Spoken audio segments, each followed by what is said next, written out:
Welcome to Penrose Learning, where we make understanding easy. You start by confirming your phone is unlocked and supports Japanese bands. This avoids surprises at the airport. Next, decide between eSIM, prepaid SIM, or pocket Wi-Fi based on days in country and data needs. Once decided, purchase online before arrival or buy at airport kiosks. Make sure to have your passport and credit card on hand. You'll activate eSIM via QR or insert SIM and restart phone. This gets you connected quickly, so you can proceed with apps and maps.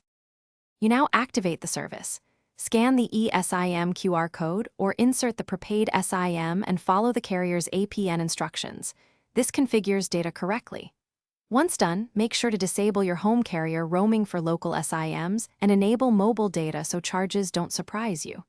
Then install essential Japan apps, maps, translation, transit, and your provider's app to manage balance and top-ups. As you proceed, test browsing and a map download to confirm speed and coverage before leaving the airport. You finish by monitoring your balance and data within the provider app and buying top-ups early so service doesn't lapse. Use Wi-Fi for large downloads and enable Data Saver plus background app limits to stretch data. This keeps costs predictable. If something goes wrong, try simple troubleshooting. Verify APN settings, reboot the phone, or reapply the eSIM QR code.